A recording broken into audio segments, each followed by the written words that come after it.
Welcome. Selection Tuesday is here. The first selection bracket for the Founders Day Challenge. Matt and I just got the bracket hot off the press from Selection Committee Sam Harris. So without further ado, we are going to get into it. We've started with 251 chapters, and today we're down to 64 chapters. So let's start with the 4 number 1 seeds.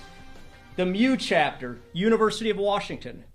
Delta Tau chapter at Murray State. Beta Rho chapter at Toledo, and Gamma Chi, Indiana, the 4 number 1 seeds, with Matt, the number 1 overall seed, being the Mu chapter at the University of Washington. Well, I'd say none of these are not deserving of the 1 seed. This all kind of does make sense. You got Mu as the oldest continuously open chapter of Alpha Sig.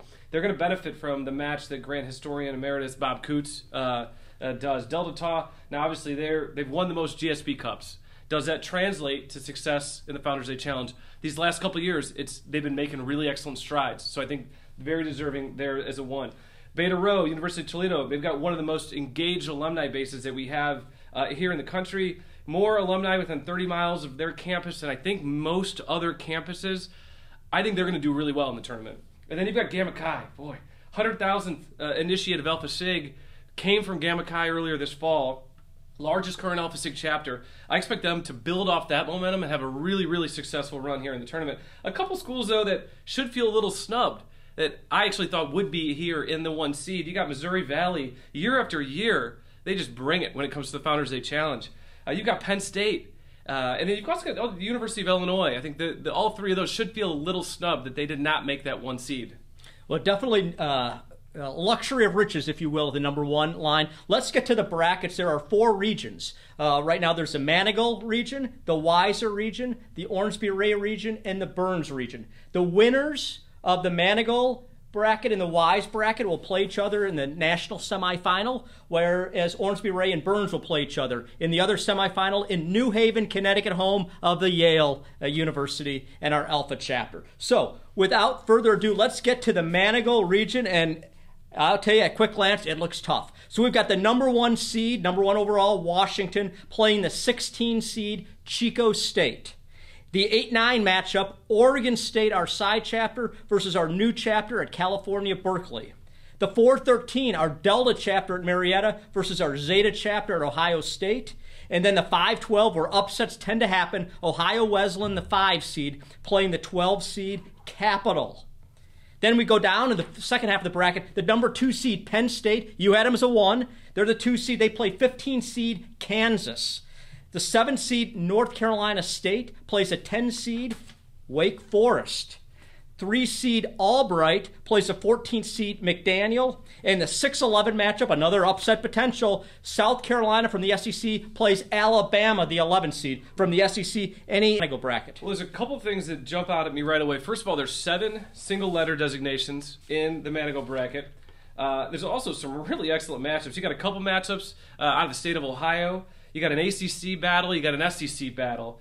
I think Ohio State and Marietta is going to be a tough matchup. It's a tough draw for Marietta playing the 13 seed Ohio State right off the jump. If they can get past Ohio State, I think they've got some opportunity to advance. Same goes for Ohio Wesleyan and Capital. Capital is going to put up a fight against Ohio Wesleyan, but if they can get past Capital, I think they've got a kind of a clear path, in my opinion.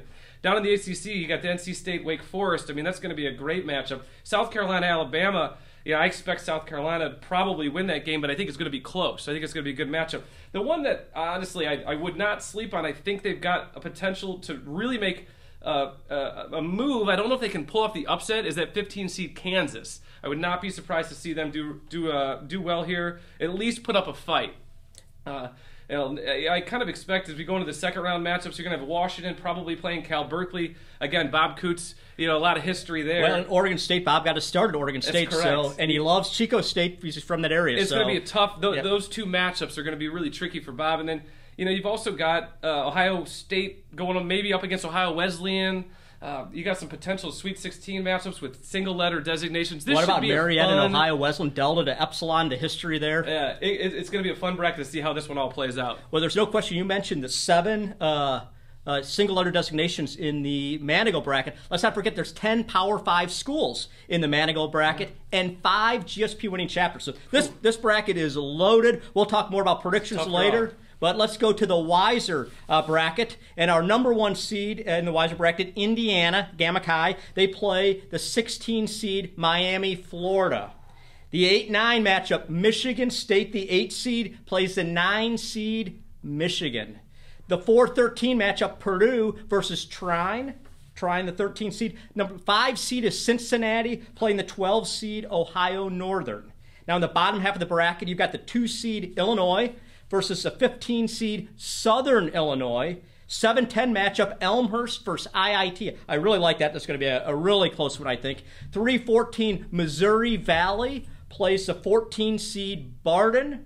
And then the 6-11 matchup, Nevada and Utah State. Matt, thoughts on the Weiser bracket? Well, you've got a lot of in-state rivalries going on here in the Weiser bracket. Good matchups. We got, first of all, a rematch of the NCAA tournament last year where Indiana and Miami, Florida are going to go toe-to-toe. Big second-round matchup there. It's a tough draw for Indiana, but I expect that they advance pretty easily there. You got Michigan State, obviously one of the bigger rivalries. Michigan State will tell you it's a real big rivalry for them. You got Cincinnati and Ohio Northern, battle for sort of the state of Ohio.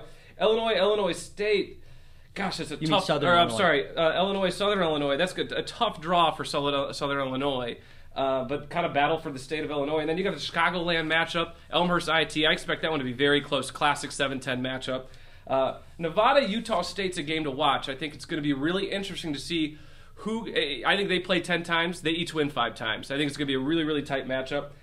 Some Sweet 16 predictions that I've got that I think will be really great for the audience. Indiana, Purdue.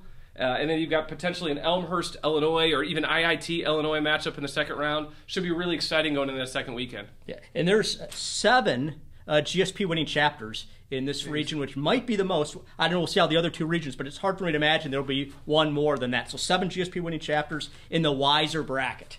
All right, so the winner of Manigault will play the winner of Weiser in the international semifinal. Let's go to the Ormsby-Ray bracket. Number 1, Murray State versus 16, Clemson. The 8-9 matchup, UConn versus Illinois State. In the 4-13, you've got Presbyterian playing Cornell. 5-12, Oklahoma versus a 12 seed UNC Charlotte. In the bottom half of the bracket, the number 2 seed Davis and Elkins versus 15 seeded Hartwick. 7 seed Marshall versus 10 seed American. The number 3 seed Westminster, some thought they might be a little higher, playing the 14 seed and so far the first non-active chapter in the field, Rio Grande. And our 6 seed Iowa State plays our 11 seed Wayne State. Thoughts on the Ormsby-Ray bracket? Well, this is a bracket where I think there's a lot of really fun matchups. It might not be as sexy as some of the rivalries that we were talking about there in the last bracket, but I think what I really want to see, Murray State, Clemson, I think Murray's going to probably win that game, but Clemson is going to put a fight up. I think it's going to be a tough one for them to get past. But once they do, obviously the 1 seed, they've got to... It looks to be a clearer path to advance. Another really classic 8-9 battle, UConn versus Illinois State. It's going to be a great matchup. You just don't know who's going to take that one. I've got a couple upset picks here I really like. I think Cornell could upset Presbyterian. I think that's one to watch. I also really like Marshall against American. I think that's going to be a great matchup. Another battle that I just anticipate here is Oklahoma and UNC Charlotte. Either one could come out and really, if they start strong, finish that game. And then I like Iowa State quite a bit in that draw that they get with Wayne State here in the Ormsby-Ray bracket. Well, and I actually said there are 7 GSP winners in the Weiser, which I thought would be the most. There's actually 8 here in the Ormsby-Ray bracket. I did a quick count of them, 8. So this actually is now the most GSP winning chapters in a bracket. So interesting bracket for Ormsby-Ray. Let's go to the Burns bracket, our final one. The winner here will emerge to play the winner of the Ormsby-Ray bracket. So number 1 seed Toledo versus the 16 seed Akron. MAC matchup there. 8-9 game, battle of New Jersey, Stevens Tech versus NJIT. True toss-up there, I think. 4, Rutgers, the 4 seed, versus the 13 seed of Lawrence Tech. And the 5-12, Bowling Green versus Salisbury. Down to the second half of the bracket, the 2 seed Baldwin Wallace versus 15 seed Bethany. Tough draw for Baldwin Wallace. 7 seed Colorado Springs versus 10 seed RPI. The 3 seed Central Michigan versus the 14 seed Northwood. And the 6 seed Arizona State versus the 11 seed Fresno State. Thoughts on the Burns bracket? Well, a couple things that I'd note here. I think a couple matchups that'll be really fun to watch. Rutgers, Lawrence Tech. I think that's going to be a tough battle for both. Rutgers as a 4 seed. I anticipate that they'll advance, but it's not an easy draw for them in the first round. Stevens Tech and NJIT, as you mentioned, a real rivalry there. That'll be interesting. Bethany is a 15 seed. I would feel robbed if I were them. I think they deserved a little better draw than that. And then we've got Arizona State, Fresno State. I think two programs that are on the rise that both I think will perform well. It's a question of who can obviously outduel the other. What'll be also interesting to see is if the stars align. You got an interesting Sweet 16 matchup with Bowling Green versus Toledo. One of the biggest rivalries in sports, they say. Biggest rivalry Urban Meyer's ever been a part of. That's right. So that'll be a really interesting one as well. It's a good one. All right, so 64 chapters are in. Of course, some bubbles have burst today, and I look at the last 4, the first 4 out. Delaware, UMass, Miami, Ohio, Georgia Tech. So Heartbreak Hotel for those 4 chapters just missed the cut. Let's get into some predictions. In my mind, there's 4 first-round upsets I really like. I like number 12 seed Capital to upset Ohio Wesleyan.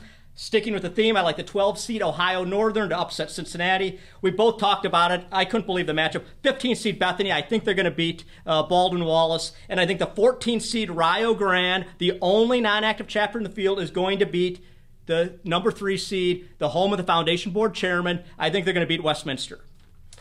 A couple of those I like, but I'm going to go a little different route here. I like UNC Charlotte upsetting Oklahoma. Another 5-12. I believe UNC Charlotte's the 12 seed there. I also like Wake Forest as a 10. Not a huge upset. Wake Forest as a 10 beating NC State. I think it's going to be a close matchup, but I think Ohio State's going to nip Marietta. Wow. Is that another 12-5, I believe? That's a 4-13. That's a 4-13 matchup. We always see one of those every year. I think that's going to be the one this year, Ohio State over Marietta. And then, as I mentioned earlier, I actually like Cornell over Presbyterian. Again, that's another 4-13 matchup. So those are the 4 upsets that I'd like to see here in the first round. All right, let's move quick to our final 4 predictions. I have in the Manigo region, Washington playing South Carolina, Washington advancing. The Weiser region, I have Purdue playing Missouri Valley, Purdue advancing. Purdue's got to make the Final Four in something. They don't do it in basketball, so they're going to do it here. I've got in the Ormsby-Ray bracket, Murray State, the 1 seed, playing Marshall, with Murray State winning. And then in the Burns bracket, I have Bowling Green versus Central Michigan, with Bowling Green advancing. Then I've got Washington playing Bowling Green for the championship. And the number 1 overall seed, the Mew chapter, cuts down the nets. Washington's going to win. Yeah, I took a little different route. I start with a little chalk, but then I get a little crazy here towards the end of my predictions. So in the Manigo bracket, I like Penn State going up against Ohio Wesleyan, 2-5, with Penn State knocking off Ohio Wesleyan. In the Weiser bracket, I like, this is complete chalk, I like Indiana versus Illinois. I like Indiana knocking off Illinois, Big Ten matchup to make it to the Final Four. In the Ormsby-Ray bracket, I like Cornell. I'm going to ride that Cornell wave, number 13, going up against Iowa State, a 13-6 matchup here, with Iowa State knocking off Cornell to make it to the Final Four. And then in the Burns bracket, I like Rutgers as a 4 seed knocking off Arizona State. I think they make a little Cinderella run, but it ends when Rutgers knocks them off.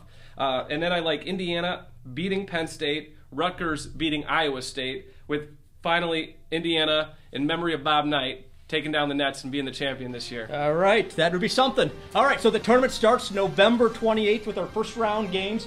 Reminder, winners are determined by the number of unique donors. If there's a tie, it goes to total dollars raised. So we're excited for an exciting tournament, and we hope everyone will participate, and stay tuned for more bracketology.